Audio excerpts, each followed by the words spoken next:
Welcome back to Inspiring the Power of You. Thank you for joining me. Today's subject is, why do us empaths attract narcissists? Why? If you've clicked on this video and you are not sure if you're in a relationship with a narcissist, I have posted 6 short videos, each one containing a sign that you could be in a relationship with a narcissist. So do check them out. And if you haven't subscribed to the channel yet, do subscribe so you get future updates of videos I post. So why do we empaths attract narcissists? Well, first and foremost, I think about 15 years ago, I never even heard this word, narcissist. I'm sure it did exist, but I never heard it, and now it's everywhere. I do know empaths exist hundreds and hundreds of years ago, but this word narcissist is something that, well, it is for me, became only relevant, say, in the last 10 years. So when I left my relationship, I was very confused about what happened. I was in a place where I needed to heal. There was a lot of stuff, going on that I couldn't make sense of.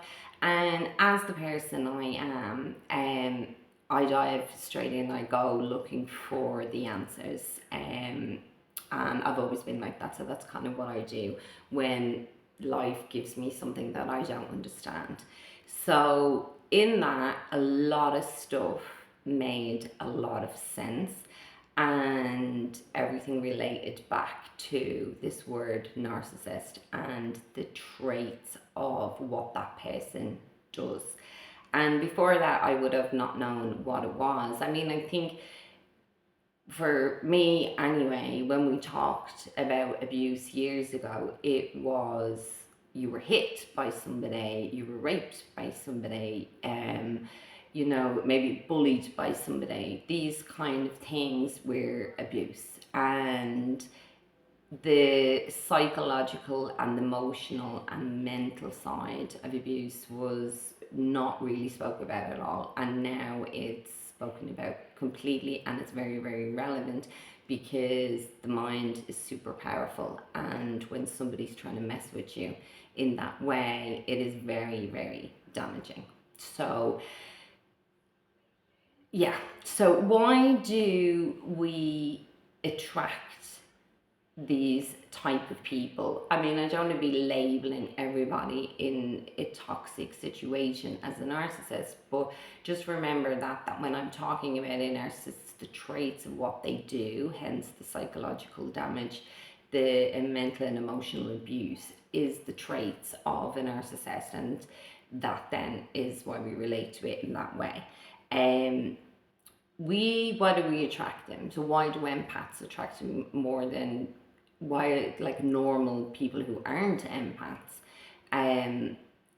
kind of repel them? The thing is, an empath is a giver, and this person with these traits are takers, and they can start off very charming, and they can nearly even give you that bit that they're like a wounded child, where this is where an empath just wants to dive right in there and love you to death to help fix everything in your life. And that's the way they go. So they give and they give and they give, and the narcissist basically takes and takes and takes.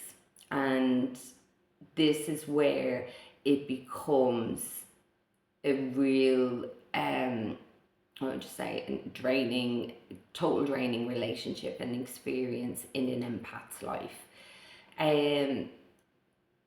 It does really just become like a dance between them, in the sense it's just one gives, one takes, one gives, one takes. And this is not a healthy relationship. It's definitely not a healthy environment for an empath, because this is where they can burn themselves out, because they do honestly think, if I just love a little bit more, if I just do more, if that thing they ask for, if I just do that, then everything will be okay.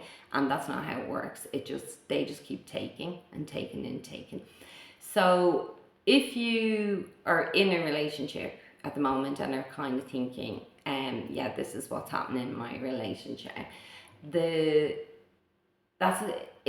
you have to see the pattern of that giving and taking. And a healthy relationship, there's balance.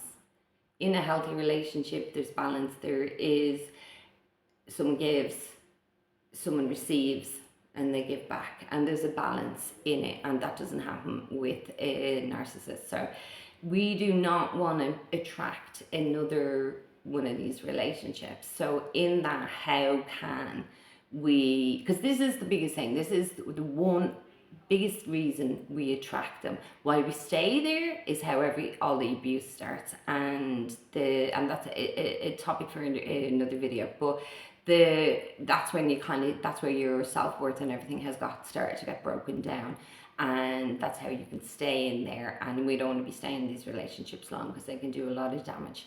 But if it's a case of you're out of a relationship now, and you've seen all, you know where you were, you do not want to repeat that pattern,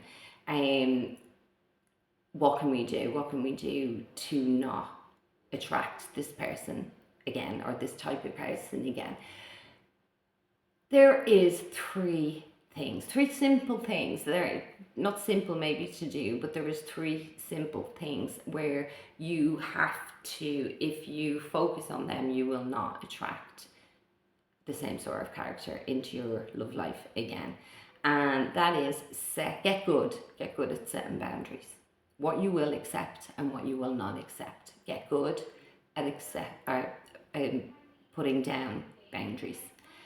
And what that does is, even in a case of, if you have come across somebody and you're getting to know them, and you're getting that feeling that maybe, no, this isn't right, this feels familiar or whatever, have your boundaries on what you accept and what you won't accept. See how that person reacts.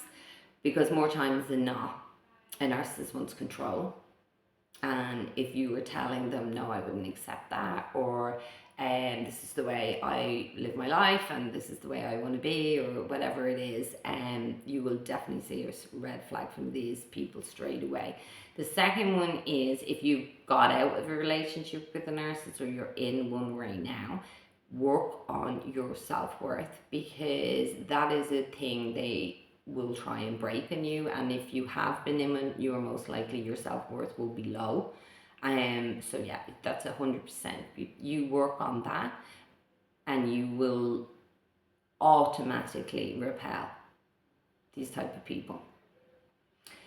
Last but not least, learn to say no. So that is a full sentence, and it's very important that empaths learn the word no. No, I am not doing that. No, I don't want to go there. No, I don't want, whatever it is, because you are not here to do whatever somebody else wants. You are here to do what's right for you. And when you're in a good place, you are going to do right by other people. And that is so important to empaths, to have that path in life. And so that's it. So 3 things you can do: strengthen your boundaries, work on your self-worth, and learn to say no. Thanks for listening, and I will see you next week. If you have any questions about this, obviously I'm only touching on the subject, do feel free to pop them in the comments below. If you haven't subscribed already, subscribe to the channel so you get future updates of what I post. And yes, join the community of growing empaths that are going to become empowered and learn how to live their best life. Thanks for watching. I'll speak to you soon. Take care.